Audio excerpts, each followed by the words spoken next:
Les triathlètes là, sont en pleine préparation hivernale pour cette dernière partie de qualification olympique qui va les amener jusqu'au 17 mai 2020. Donc on va avoir différentes étapes et notamment la première, la rentrée sur la World Triathlon Series d'Abu Dhabi qui est sur format sprint, 750 mètres de natation, 20 km à vélo et 5 km à pied et qui le lendemain verra aussi une épreuve de triathlon relais mix. Ça sera la dernière avant l'annonce de la sélection olympique qui aura lieu fin mai.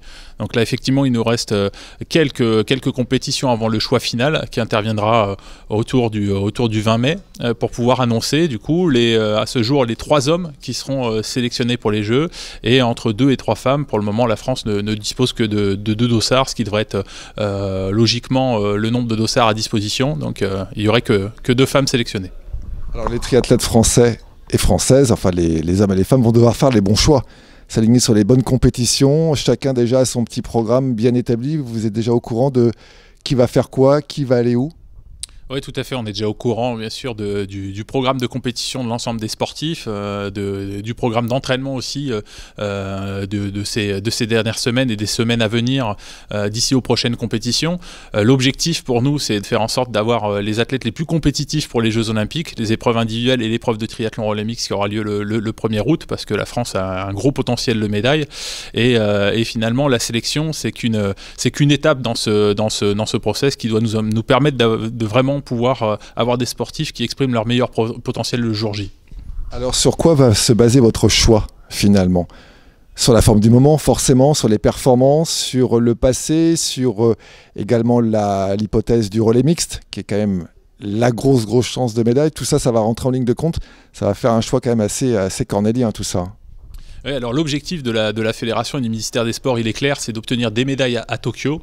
Aujourd'hui, on a un sportif qui est déjà en position de sélectionnable, Vincent Louis, champion du monde 2019, qui fait bien sûr figure de favori sur l'épreuve individuelle. Et on a sur le triathlon relais mixte aussi une équipe de France qui fait partie des favoris, double championne du monde en titre.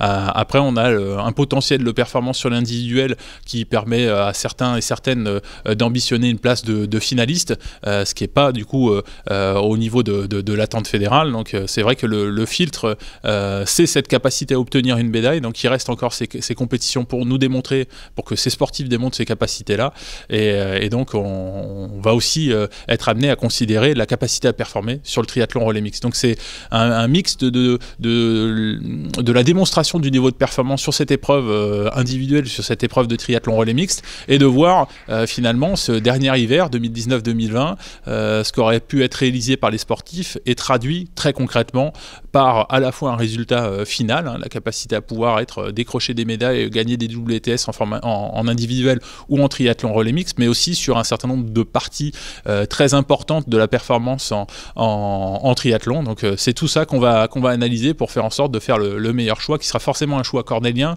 Aujourd'hui, on a chez les hommes 4 garçons dans les 30 meilleurs mondiaux. Chez les filles, c'est pareil, on en a 4 qui sont dans les 35-40 meilleurs mondiales. Donc on sait qu'on aura à faire un choix, j'aurai à faire un choix cornélien, mais on préfère avoir ces problèmes de riches et surtout avoir finalement une épaisseur de champ relativement conséquente chez nos sportifs. Les triathlètes ont été briefés, on le sait, on l'imagine. Vous leur avez expliqué un petit peu la règle du jeu? Oui, tout à fait. On partage régulièrement avec les triathlètes, parce que c'est comme ça qu'on fonctionne. On fonctionne vraiment en équipe avec cette ambition et ce projet commun, cette envie de performance.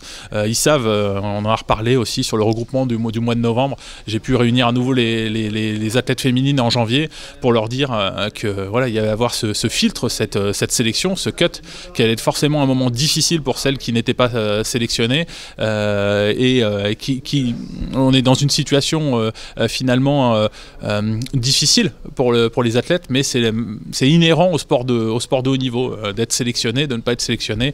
On sait qu'on a besoin aussi, au-delà des titulaires, d'avoir des remplaçants et remplaçantes qui soient impliqués jusqu'au bout en cas de pépin dans la dernière ligne droite pour la préparation pour les Jeux, parce que l'objectif, c'est quoi qu'il arrive, même s'il y a un pépin de dernière minute, pouvoir compter sur les remplaçants pour pouvoir challenger une première médaille olympique à Tokyo. Alors on suppose, vous suivez attentivement leur préparation. Ils en sont où tous là à peu près? Ils sont tous en stage plus ou moins aux 4 coins de l'Europe, notamment là où il fait beau, il fait chaud. Ça se passe comment? La tendance est plutôt bonne là? Oui, la tendance est plutôt bonne. On a même été un peu plus loin que les quatre coins de l'Europe, à programmer un stage à La Réunion, justement dans cette logique de préparer Tokyo avec les conditions chaudes et humides que l'on connaîtra là-bas, que l'on a déjà bien pu mesurer sur le test event olympique. Et on avait déjà fait un camp d'entraînement là-bas. Donc là, on a 5 sportifs qui se sont rendus là-bas. On utilise aussi d'autres camps d'entraînement, d'autres sportifs. Vincent, Dorian Coninx, Léo Bergère sont rendus aussi dans les Canaries.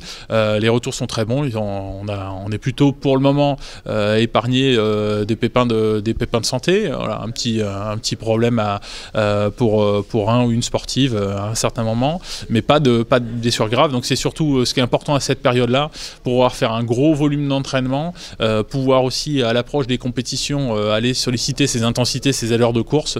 Mais pour le moment, voilà, le staff médical n'est pas trop mis à l'épreuve. Donc on espère que ça durera comme ça.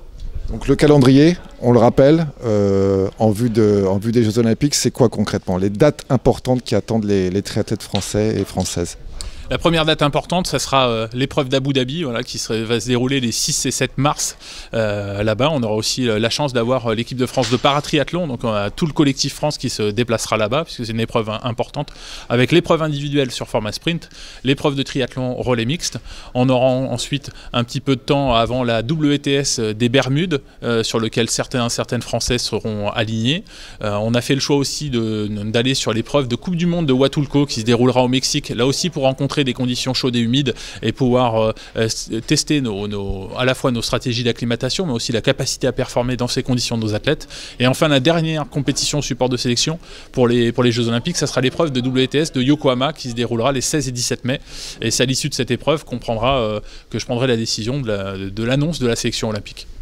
Et dernière question, après, une fois que cette sélection sera donnée au CNOSF et validée par le CNOSF, ceux et celles qui seront retenus pour les Jeux, il y aura une cellule spéciale olympique qui seront pris en main d'une manière spéciale ou vous les laissez s'entraîner, se préparer comme ils en ont l'habitude? L'idée, c'est de ne pas changer les habitudes. On sait qu'on a des formules d'accompagnement qui marchent plutôt bien, qui performent. On l'a vu ces dernières années avec l'obtention de titres internationaux, que ce soit en U23, Émilie Morier, Vincent Louis en individuel, ou des 8e places de Cassandre Beaugrand ou Léo Bergère au classement général final WTS, sans même parler des épreuves de triathlon relais mix. Donc on a d'autres étapes WTS qui seront là au fil de l'eau sur la préparation des Jeux, avec notamment la WTS de Leeds ou l'épreuve d'Hambourg, avec là aussi le championnat du monde de triathlon relais mix, même si pour nous ça ne sera que des compétitions de préparation. Pour la seule et unique compétition importante de l'année pour ces athlètes, ça sera les Jeux Olympiques de Tokyo. C'est sûr qu'on a ces 2 titres à défendre à Hambourg, mais voilà, nous, notre priorité elle est très claire, c'est aller chercher l'or du côté de Tokyo, notamment sur l'épreuve de triathlon relais mix, et d'accompagner nos sportifs pour qu'ils soient le plus performants. Pour ceux qui sont en mesure, comme Vincent Louis, d'aller chercher une médaille individuelle, pourquoi pas de rêver à un doublé en termes de médailles.